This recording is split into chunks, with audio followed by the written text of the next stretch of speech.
William had dreamt of a dainty wife who'd bring warmth to his solitary cabin on the edge of the Montana Territory. When he spotted the approaching wagon, he straightened his collar and clutched the small silver locket he'd bought as a welcome gift. But as the dust settled, William found himself staring up, way up, at Margaret Stone, a woman who stood nearly 7 feet tall with shoulders like an ox and hands that could crush river stones. The letter in his pocket suddenly felt like a cruel joke, and the delicate bed he'd built seemed impossibly small for the giant woman now surveying his homestead with eyes as sharp as a hawk's. Don't forget to like this video and subscribe to the channel so you never miss a ride into the Old West. William had dreamt of a dainty wife who'd bring warmth to his solitary cabin on the edge of the Montana Territory. But as the dust settled from the approaching wagon and he found himself staring up, way up, at Margaret Stone, a woman who stood nearly 7 feet tall with shoulders like an ox and hands that could crush river stones, the letter in his pocket suddenly felt like a cruel joke, and the delicate bed he'd built seemed impossibly small for the giant woman now surveying his homestead with eyes as sharp as a hawk's. The uncomfortable silence that followed was broken only by the nervous throat-clearing of Fletcher Davis, the storekeeper who had arranged their meeting and now seemed eager to make a hasty retreat, his eyes darting between William's stunned expression and Margaret's imposing figure as he climbed down from the wagon seat and busied himself with untying her single, oversized trunk, a trunk that, like its owner, was far larger than William had anticipated and seemed to emphasize the growing realization that nothing about this arrangement was going to match his expectations. From the corner of his eye, William could see his neighbors gathering at their fences, poorly concealing their interest in the spectacle unfolding in his front yard. Mrs. Henderson from the general store was whispering something to her husband behind her hand, while young Tommy Peterson pointed openly before his mother yanked his arm down, and William's cheeks burned with embarrassment that had nothing to do with the afternoon sun beating down on his weathered hat. Margaret finally spoke, her voice surprisingly melodious despite its depth. "You must be William," she said, extending a hand that completely engulfed his own when he reluctantly offered it. Her grip firm but careful, as if she was acutely aware of her own strength. "I suppose we should talk," she added with a hint of uncertainty that suggested she was experiencing the same doubts racing through his mind about the compatibility of their arrangement. As Fletcher hurriedly deposited Margaret's trunk on the porch and made excuses about needing to get back to town before dark, despite the sun still hanging high in the cloudless Montana sky, William found himself alone with this stranger who had traveled over 1,000 miles to become his wife, based on nothing more than a few carefully worded letters and the promise of a stable home. The silence between them stretched uncomfortable and taut as a wire as Margaret surveyed his modest ranch with what appeared to be genuine interest rather than disappointment. She didn't wrinkle her nose at his simple 2-room cabin or the patches in the corral fence as he'd feared she might, but instead nodded approvingly at his well-tended vegetable garden and the neat stack of firewood by the porch, her expressions betraying a practical nature that William hadn't expected from someone whose physical presence was so overwhelming. That evening passed in awkward conversation over a simple supper of rabbit stew that William had prepared earlier, their words stilted and formal as they danced around the obvious mismatch of their physical appearances, neither quite brave enough to address the expectations they'd formed through their correspondence, or the reality that now sat across the rough-hewn table. Margaret ate heartily but with surprising grace, complimenting his cooking with what seemed like sincere appreciation, and offered to wash the dishes afterward, a small gesture that nonetheless eased some of William's tension as he showed her to the small bedroom he'd prepared, taking the floor by the hearth for himself without discussion. The dawn brought crisis before they'd had proper time to adjust to each other's presence, when William's prized bull, Thunderhead, somehow broke through the reinforced fence during the night and was now standing defiantly in the middle of the Widow Parker's prized flower garden 2 properties over, systematically destroying months of careful cultivation, the massive animal's aggressive snorts audible even from William's porch where he stood wringing his hands in distress. Thunderhead weighed nearly 2,000 pounds and had the temperament of a storm cloud on his best days. The bull had already charged 2 of William's neighbors who had attempted to approach him, sending them scrambling over fences in undignified retreat, and the situation was quickly becoming the kind of neighborhood scandal that would follow William for years, confirming what many already whispered. that he lacked the physical strength and experience to properly manage his livestock. "You can't rope him from here," Margaret observed calmly as she appeared beside him on the porch, moving with surprising grace for someone her size. Her eyes fixed on the bull with a calculating expression William couldn't quite interpret. "And those men down there are going to get themselves trampled if they keep approaching him from the front like that," she added with the confidence of someone who clearly knew what she was talking about. Without waiting for William's response, Margaret stepped off the porch and began walking toward the chaos with long, purposeful strides while William hurried after her, his shorter legs working double time to keep up as he called, "Margaret, wait. He's dangerous when he's agitated like this." But she was already halfway across the field, her attention focused entirely on the rampaging animal that had now destroyed nearly every plant in the widow's once beautiful garden. As they approached the widow's property, William could see the full extent of the damage. Roses that had taken 3 seasons to establish were trampled into the dirt, carefully arranged border stones scattered like toys, and the widow Parker herself stood on her front steps, her face red with fury as she directed a stream of accusations at anyone within earshot, her voice rising to an even higher pitch when she spotted William approaching. "That monster of yours has destroyed everything, William Harris. Look at my garden, just look at it. You'll pay for every single plant. And if you can't control your livestock, you have no business keeping them." The other neighbors nodding in agreement with expressions ranging from sympathy to open hostility. Margaret ignored the commotion entirely as she studied Thunderhead's movements with focused attention, noting how the bull was pawing the ground near what remained of a rose bush, his massive head lowered in a way that suggested he was preparing for another charge. 2 more men had arrived with ropes, but they stood at a safe distance, clearly reluctant to get within range of those wickedly curved horns that could gore a man with one swift motion. Then Margaret did something that made William's heart stop. She climbed over the low fence and began walking directly toward the agitated bull, her movements slow and deliberate, her voice a low, steady hum that somehow carried across the trampled garden despite its softness. Thunderhead's head came up, nostrils flaring as he caught her scent. But something in her approach seemed to confuse him. She wasn't acting like the others who had tried to capture him, wasn't showing fear or aggression, but simply walking toward him as if they were old friends meeting in a pasture. The onlookers fell silent as Margaret approached within 10 feet of the massive animal, her hands empty and held slightly away from her body in a non-threatening manner, her voice maintaining that strange, soothing quality that seemed to hold the bull's attention. William held his breath as she moved closer still, speaking words he couldn't hear but which seemed to be having a calming effect on Thunderhead, whose aggressive stance had softened slightly, his tail no longer lashing in agitation. With movements so gradual they were almost imperceptible, Margaret reached into her pocket and withdrew what looked like a withered apple, holding it out to the bull who snuffled at it with interest before accepting it from her palm with surprisingly delicate lips for such a large animal. While Thunderhead was distracted by the treat, Margaret's other hand moved to the rope hanging loosely around his neck, the same rope he had broken during his escape, and with a deft twist, she secured it more firmly, murmuring praise to the animal as she did so. The gathered crowd watched in astonishment as Margaret led the now docile bull out of the ruined garden, her hand steady on the rope, her voice continuing that low, melodic stream that seemed to keep Thunderhead calm despite the audience of gawking neighbors. William could hardly believe what he was seeing. This woman who had appeared in his life less than a day ago was handling with ease a problem that would have taken him days to resolve if he could have managed it at all. By the time Margaret reached the gate with Thunderhead in tow, the whispers had already started. Observations about her unusual height and strength now tinged with reluctant admiration rather than mockery. Comments about how that mail-order bride of William's might not be what anyone expected but certainly seemed to know her way around livestock. William himself stood frozen, caught between embarrassment at his own inadequacy and profound relief that the crisis was being resolved before it escalated further.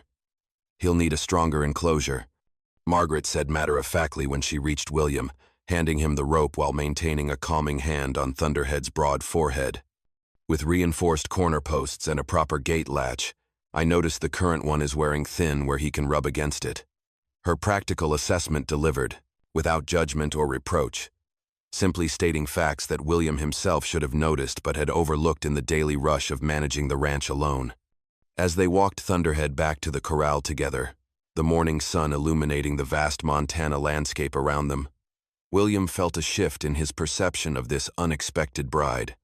Where he had initially seen only a mismatched physical appearance that invited ridicule, he now glimpsed something else. Competence, knowledge, and a steadiness of character that might prove far more valuable than the delicate wife he had imagined in his lonesome dreams. The widow Parker was still shouting about compensation for her ruined garden as they led the bull away, but her voice seemed distant and unimportant compared to the realization slowly dawning in William's mind. Perhaps the advertisement that had brought Margaret Stone to his door hadn't resulted in the terrible mistake he'd first assumed, but rather in an unexpected answer to problems he hadn't even known how to articulate when he'd written those carefully worded letters seeking a companion for frontier life. The days following the Thunderhead incident saw a slow but steady shift in the dynamic between William and Margaret as they began to establish a cautious routine on the small ranch. Margaret took charge of the heavier tasks that William had always struggled with, repairing the bull's enclosure with sturdy new posts that she shouldered effortlessly, splitting logs for the coming winter with powerful swings of the axe that William had always found unwieldy, and moving the irrigation stones in the vegetable garden that he'd been forced to drag painfully one by one, while William, for his part, revealed his own particular skills that complemented her strength in unexpected ways. His meticulous planning of crop rotations that maximized the small garden's yield, his surprisingly deft hands that could carve intricate wooden figurines during the evening hours, a hobby he had initially been embarrassed to reveal to his towering bride, and his patient, methodical approach to ranch, the maintenance that Margaret came to appreciate as she observed how he tracked every task in a worn leather journal, ensuring nothing important was ever overlooked despite his limited physical capabilities.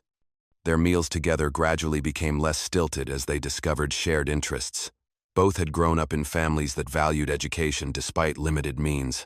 Both harbored a deep love of stories told around evening fires, and both found themselves chuckling at the same wry observations about their neighbors. And William began to notice how Margaret's face transformed when she truly smiled, her previously intimidating features softening into a beauty he hadn't perceived when first confronted with her imposing stature. For her part, Margaret began to admire the quiet intelligence in William's eyes and the gentle way he tended to injured animals, his lack of physical strength compensated by a thoughtfulness she had rarely encountered in the men of her previous community, who valued brawn over brain. The morning they needed to make their first supply run to town together loomed with unspoken anxiety for both of them. Margaret had only passed through briefly with Fletcher on her arrival, and William was acutely aware of how gossip about his unusual bride would have spread like wildfire through the small community. But necessity drove them to hitch the wagon regardless, the list of needed provisions too long to postpone any further as William helped Margaret onto the wagon seat beside him, the wooden frame creaking slightly under her substantial weight before they set off down the rutted road toward Pinecrest, the modest trading settlement that served the scattered ranches of the valley. William could feel the tension building in Margaret's shoulders as they approached the dusty main street lined with false-fronted wooden buildings, her back stiffening further when heads began to turn toward their wagon, conversations halting mid-sentence as townspeople paused to stare openly at the improbable couple. A group of women outside the millinery shop whispered behind gloved hands, while a cluster of men lounging outside the saloon made no attempt to hide their amused scrutiny, one of them calling out loudly enough to be heard, "Hey, Harris, did you order a woman or a workhorse?" The cruel jest followed by rough laughter that caused William's hands to tighten on the reins while Margaret's face remained carefully impassive, though he could see a muscle working in her jaw as she fought to maintain her dignity. "Ignore them," William murmured as he guided the wagon toward the general store. But his own cheeks burned with familiar shame, the same burning embarrassment that had followed him since childhood, when his small stature and slight build had made him an easy target for ridicule. Yet there was something different about this shame, for it was now mingled with indignation on Margaret's behalf, a protective anger he hadn't anticipated feeling toward this woman who had been a stranger just days before. Inside Fletcher's general store, the merchant greeted them with forced joviality that couldn't quite mask his discomfort as he darted nervous glances between them, clearly regretting his role in bringing Margaret to Pinecrest. Other customers found sudden interest in examining goods on distant shelves, though their attention remained fixed on the odd couple as Margaret handed Fletcher their list of supplies in her surprisingly elegant handwriting. As Fletcher began gathering their items, the store's bell jangled to announce new arrivals. 3 men William recognized with an internal groan as the Blackwood brothers, local ranch hands known for their mean spirits and quick fists. Men who had tormented William since his arrival in the territory with jabs about his size and relentless questions about how he managed to run his ranch without a real man's strength. The eldest Blackwood, Silas, spotted them immediately and nudged his brothers with a predatory grin before swaggering toward the counter where Margaret stood examining a bolt of sturdy cotton fabric. "Well now, if it ain't little William Harris and his unusual purchase," Silas drawled, circling Margaret with exaggerated movements as if inspecting livestock at auction, his brothers snickering as they flanked him, creating a barrier between William and Margaret that was clearly deliberate. "Tell me, Harris, when you sent away for a bride, did you specify you wanted one that could do the work of a team of oxen? Or was that just dumb luck on your part?" The store fell completely silent as Fletcher froze behind the counter, his face paling at the confrontation unfolding in his establishment. William moved forward instinctively, but found his path blocked by the youngest Blackwood, a hulking man who stood nearly a foot taller than him and outweighed him by at least 80 pounds. William saw Margaret's shoulders tense, but her expression remained composed as Silas continued his taunting, moving in closer to her.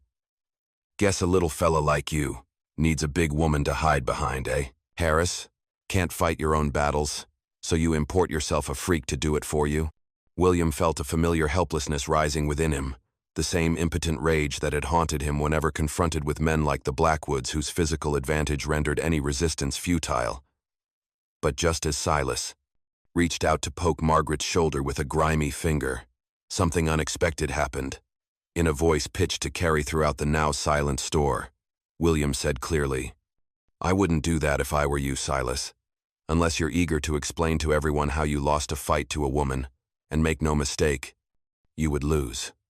The words emerged with a confidence William didn't entirely feel, but he had seen Margaret's strength firsthand over the past days, had witnessed her handling the massive thunderhead with ease, and calculated correctly that the suggestion would inflame Silas's pride while making him reconsider his approach.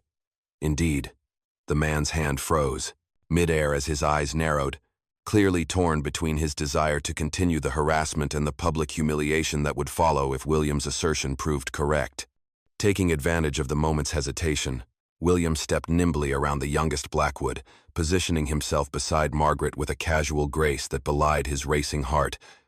"Besides," he continued in the same steady voice, "we're simply here to purchase supplies like everyone else. Unless, of course, you're so desperate for attention that you need to create a spectacle in poor Fletcher's store."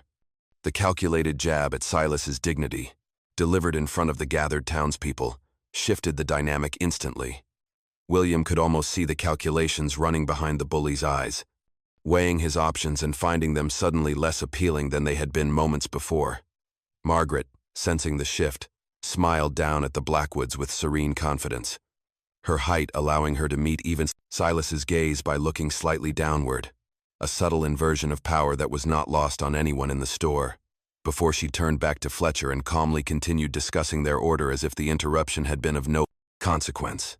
The Blackwoods retreated with muttered threats and dark looks, but the victory, small though it was, created a palpable shift in the store's atmosphere.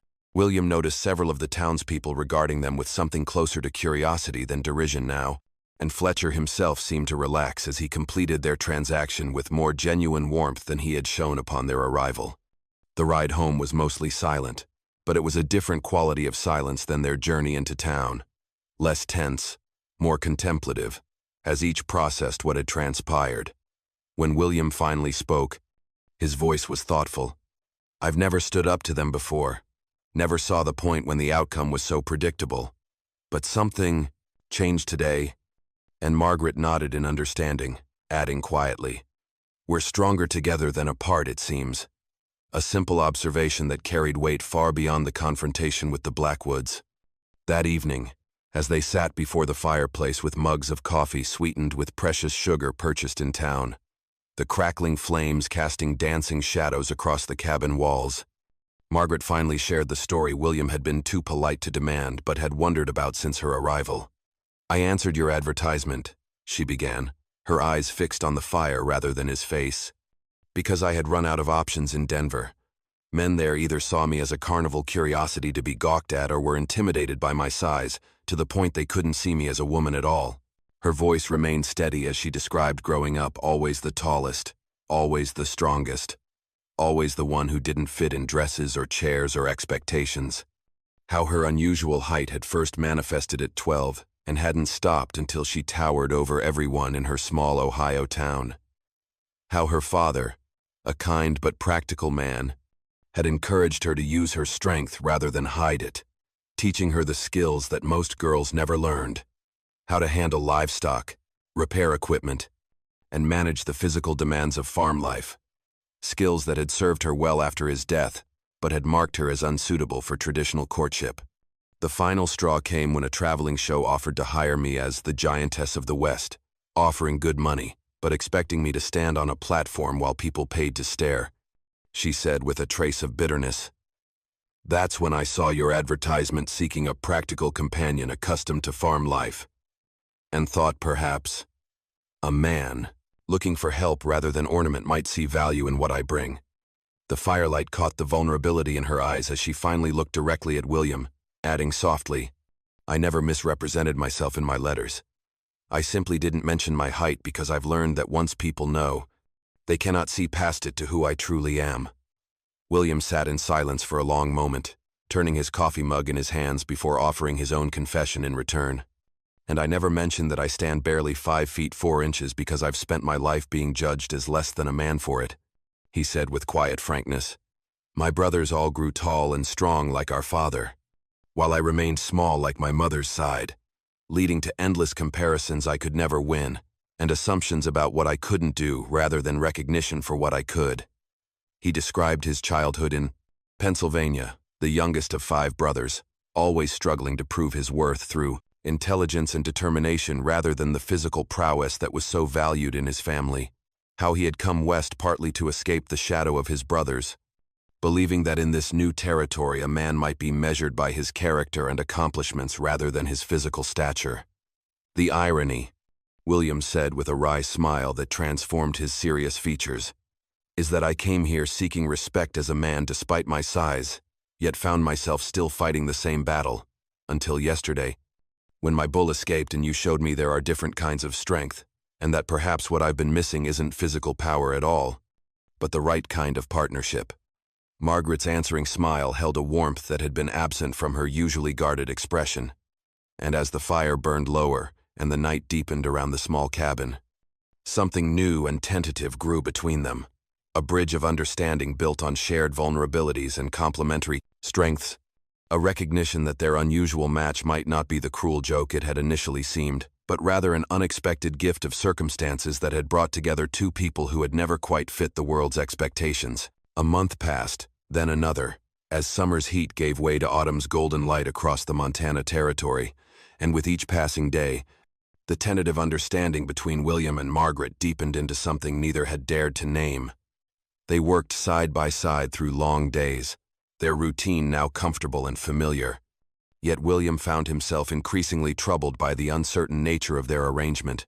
The marriage they had agreed to by letter remained unconsummated and unofficialized, suspended in a curious limbo that left them sharing a home but separated by unspoken boundaries, with William still sleeping before the hearth while Margaret occupied the small bedroom. And though their conversations had grown easy and their partnership effective, he wondered if she stayed only because she had nowhere else to go, a thought that pained him more than he cared to admit even to himself. On a particularly fine evening when harvest chores were complete, and a harvest moon hung low and golden over the eastern hills, William suggested a walk to the small creek that marked the western boundary of his property, a place he had often gone alone to think before Margaret's arrival, and she agreed readily, falling into step beside him as they crossed the fields they had tended together. Her long stride unconsciously shortened to match his pace in a way that symbolized the many small adjustments they had made to accommodate one another over the past months.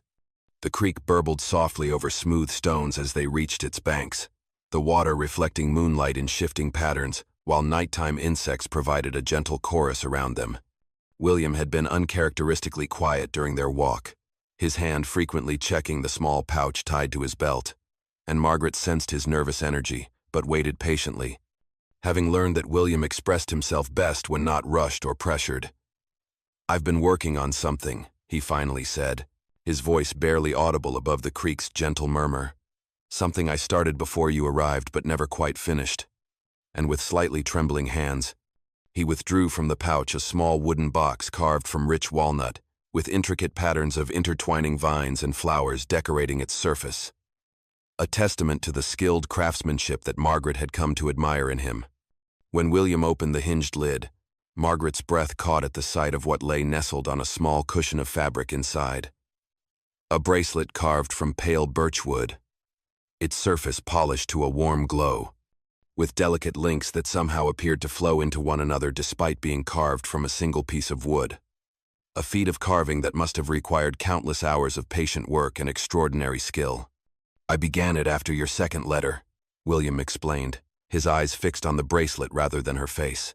"When you wrote about enjoying the changing seasons and how you found beauty in things that endure through winter to bloom again in spring. I thought then that you might appreciate something made from the living wood of a tree that had weathered many seasons." And Margaret nodded, genuinely moved by the thought behind the gift and the remarkable artistry it represented. William lifted the bracelet from its box, the firelight from the lantern they had brought, highlighting the subtle variations in the wood grain, and Margaret extended her wrist without hesitation. But as William attempted to slide the delicate creation over her hand, they both realized what William had feared.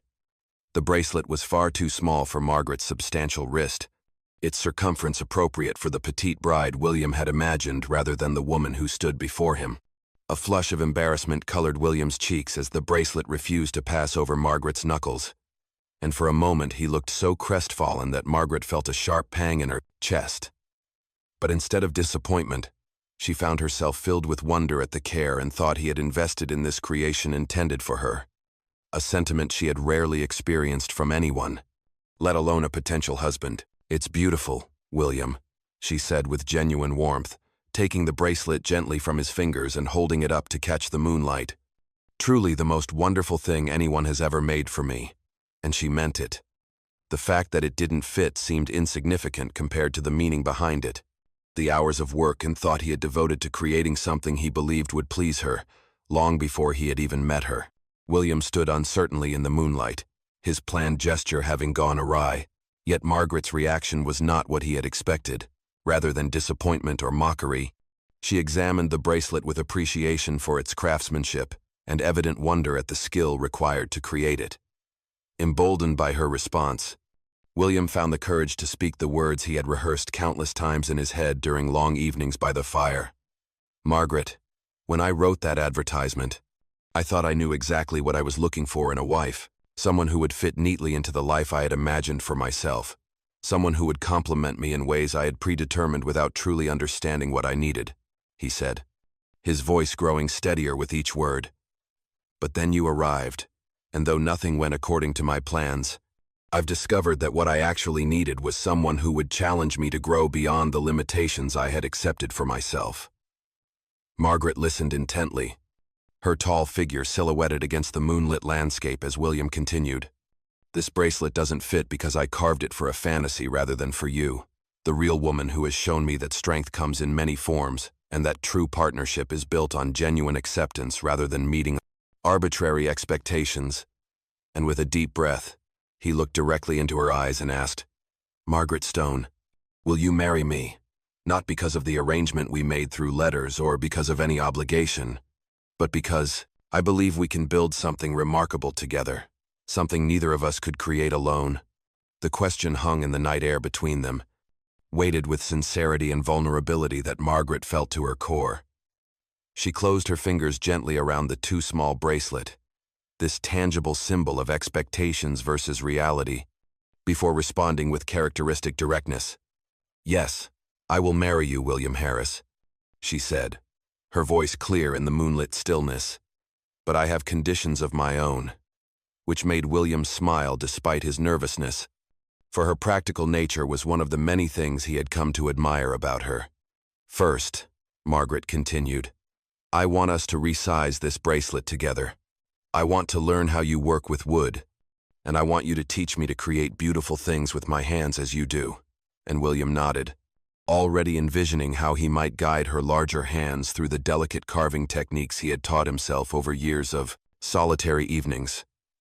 "Second," she said, "I want you to continue teaching me about crop rotation and planning and all the things you know that have kept this ranch running despite the challenges. And in return, I'll teach you everything I know about livestock and building and using strength efficiently rather than abundantly," another condition that William readily agreed to, recognizing the wisdom in sharing their respective knowledge. "And finally," Margaret said, her voice softening slightly, "I want us to build a proper bed, together. One that fits both of us comfortably and belongs to us both." A request that brought color to William's cheeks again, but for entirely different reasons as he nodded his an agreement, the implications of her final condition hanging between them with new promise and possibility that had been absent from their relationship until this moment. As summer gave way to autumn and then to winter's first snows, the Harris Ranch underwent a transformation that reflected the evolving relationship between its owners. Under their combined efforts, the small homestead began to prosper in ways William had only dreamed of during his solitary years. Margaret's strength and practical knowledge of animal husbandry resulted in healthier livestock that commanded better prices at market, while William's meticulous planning and careful crop management meant their harvests yielded more than those of ranches twice their size, creating a surplus they could sell or trade for necessities they had previously gone without. The corral that had once barely contained the temperamental thunderhead now housed a small but growing herd of quality cattle, their enclosure constructed with Margaret's strength, but according to William's careful specifications for durability and efficiency.